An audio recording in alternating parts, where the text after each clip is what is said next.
Welcome everybody to this week's podcast episode for the Financial Freedom for Physicians podcast. I'm your host, Dr. Christopher Liu. And as you know, I talk about 4 pillars of freedom: time, location, emotional, and health freedom. And in that regard, I'm always interviewing guests that are doing out of the box, cutting edge things, marketing, business owners, investors, entrepreneurs. Today, we have a marketing expert, particularly in SEO. And SEO is really an interesting concept, and it's an interesting skill to acquire and master, especially if you want to rank up in the search engines such as YouTube, blogging, Google, etc. So today we have David Fox, and he's actually an SEO marketing expert, and we're going to talk all about what it is, the advantages, maybe get some few tips, and we'll go from there. So David, welcome. Thank you. How's it? How are you? Good. This is a really informal podcast, and I'm always bringing on, very interesting people. I like to talk and see different viewpoints. So Tell us more about yourself, how you got started, and we'll get right into it. Yeah, sure.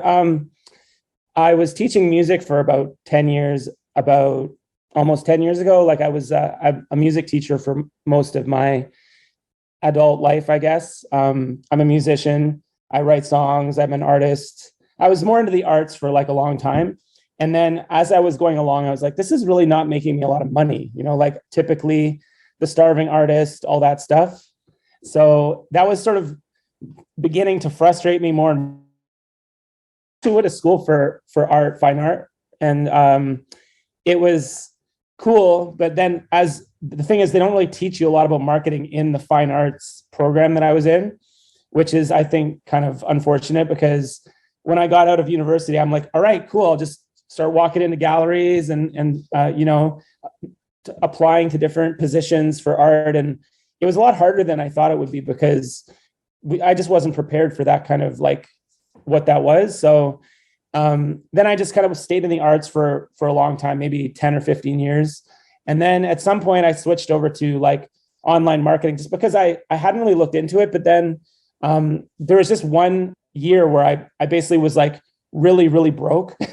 And I was desperate to find something else other than just teaching music and stuff. And then I stumbled into online marketing and basically went from there. So at first it seemed like I wasn't I am a computer kind of person. I've been using computers for my whole life, but I never was an online marketing type of person. So it was all new to me at that point. And I just sort of at first it seemed a little suspicious, because I'm people were making all these kind of grand claims and stuff like that. And I'm like, is this for real? I couldn't figure out if it was actually, a viable thing. And then over the years, I started just kind of sinking my teeth into it and getting the hang of it. And then now it's sort of that's what I do for a living. So yeah, what's interesting is, you kind of grew up in the very early stages and in what online marketing is now. So try and compare, take us on a journey from when you started online marketing to now. Yeah. Okay. Well, I mean, yeah, because when I got into it, it was 2000. And so when I actually really got into it, it was I realized I was kind of a bit late to the party, because there was certain updates that had already happened. I'm pretty sure Panda already happened, if you know what that is. And just certain Google updates that were a big deal at the time. And certain websites were just couldn't use certain tactics to rank anymore. And I'm oh, I guess I'm late to this party. What do I do now? Because there were certain things that you could do at that point that were beginning to be big mistakes. If you did certain things, you were you're screwed. So I was just trying to get my bearings as far as what the rules were, as far as Google's latest updates and stuff like that.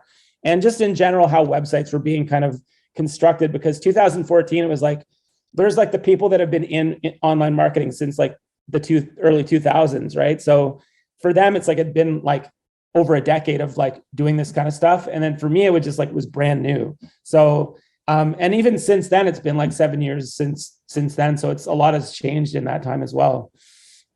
Yeah. So yeah.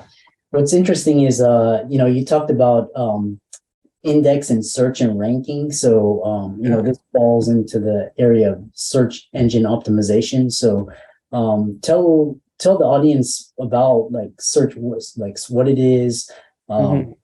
how it works and, your experience with that.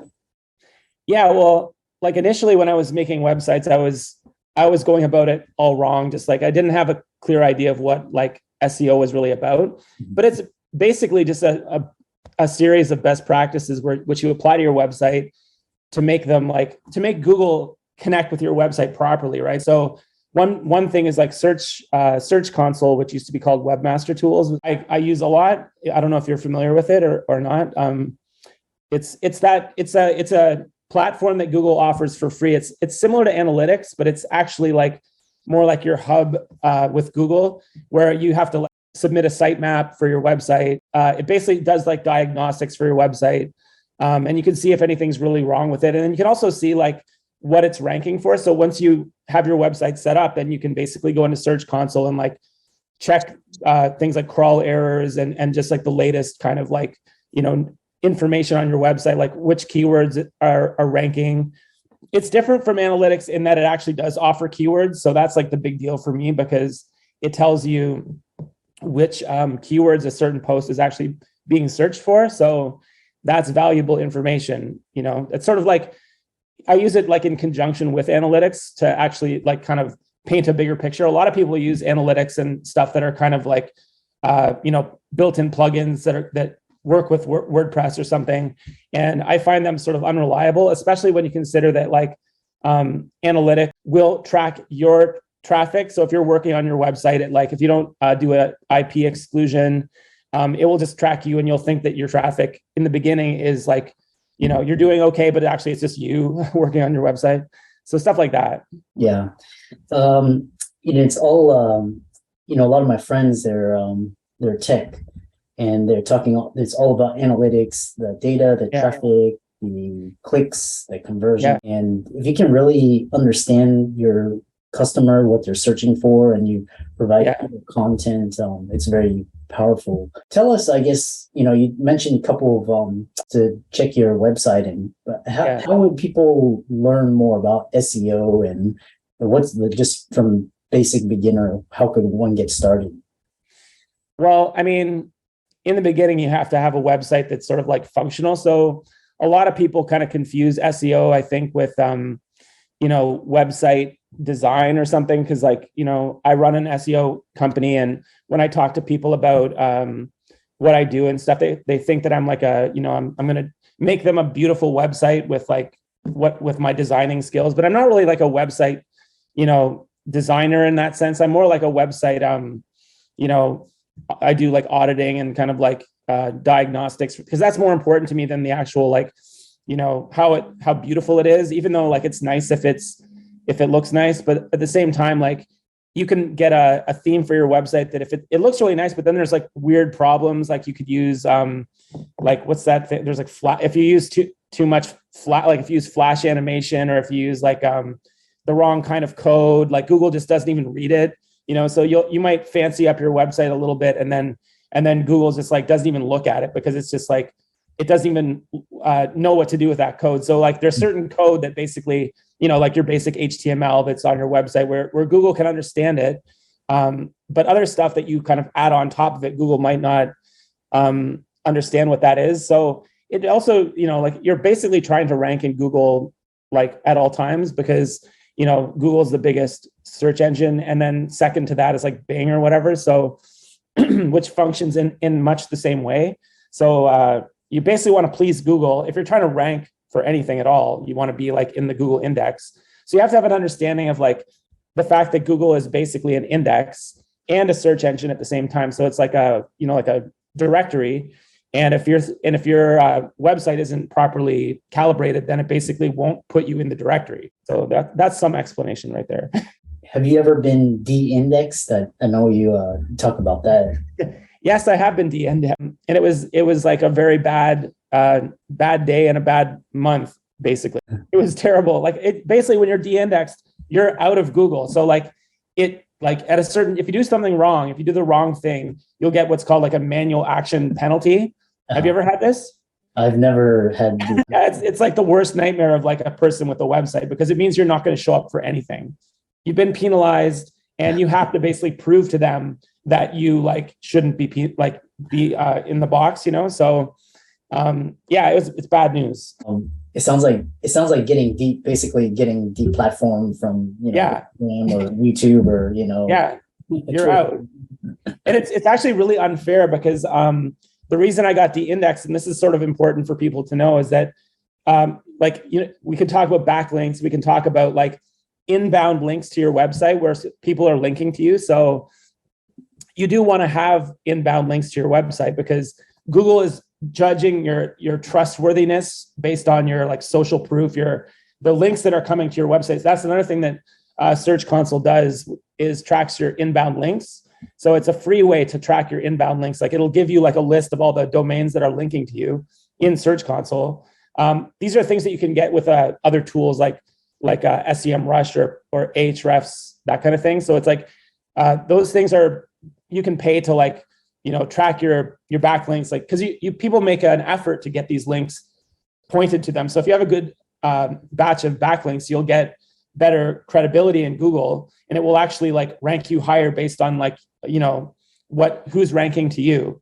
But then there's a whole bunch of stuff where if the spammers are out there spamming your website with really bad backlinks, and then if you get like too many of them, which you won't even know that you have them, Google will then take the opportunity to like ban you at that point. So it's a dangerous situation. Yeah. The other interesting is I know you're gonna discuss that, but is being de-indexed worse than being canceled in a woke society? What is a woke society? Well, I mean, like I don't know, like the political leanings of the listeners, but I guess to answer your question, it's like being indexed is like the worst thing that can happen because like I think cancelability or whatever, like you can possibly bounce back from that because being canceled is kind of like that concept is a little bit like I don't care about that concept myself because I don't tie my personal like identity to my website. People don't generally cancel websites, they cancel people, right? So if I'm like behind a website and I'm like the admin of a website, and that is the equivalent of being canceled on the Google level, but people aren't even aware that you necessarily even run a website. So because you don't have to like necessarily put your name on it. Like do you know what like a who is check is? Is that, I don't know what that is. Tell me what that is. It's like the thing where people can like look at your website and see who's like, who owns the website. It's like a typical check that you can have. If you have like, when you get a website, you can often get a plugin, which is called like Who Is Guard. And Who Is Guard is like a thing that, makes your identity anonymous on your own website. So if you don't have like some kind of like identity protection, it'll be like, who owns this website? And it's like, oh, this guy, and he lives right here and this is his address. And like, it'll tell like the internet, it'll be like public information on the internet, unless you purposely hide it from people. So yeah, like as far as the woke, like it's sort of irrelevant, I guess. Like the woke people are irrelevant when it comes to websites because they're just reading articles and they're kind of funneling in from Google via search terms. So like, it depends if the search term itself is woke or not. Like if you have a woke website or versus the opposite of a woke website, right? Right. So then it's, you know what I mean? Like, if that makes any sense, I don't know. That's quite interesting. So, this has been really, you're quite interesting, and I like how you approach online marketing, and you have a good understanding and how you approach it with art and music. How can people contact you, follow you, etc.? Well, I have my SEO website, which is .ninja SEO. It's like a consultancy for businesses, mainly small businesses that are trying to figure out SEO. That's where I kind of like do my SEO stuff. And there's a blog there with all sorts of information on it. And I'm also known as Young Coconut on Spotify. So I have like a thing for that, which is like, that's where my musical outlet. And I also have my davidcharlesfoxart.com, which is my art website. And then I have a bunch of other websites that I probably won't mention, but they're like out there floating around, getting traffic and stuff like that are just like my niche websites. But I don't really tie my identity to them. I just use them for like making money. So. And it's been a fascinating conversation for all the listeners out there. David's resources, his social media will be in the links and show notes. So David, thanks so much. And it's been a pleasure talking to you. Yeah, you too. I'm glad I could be on.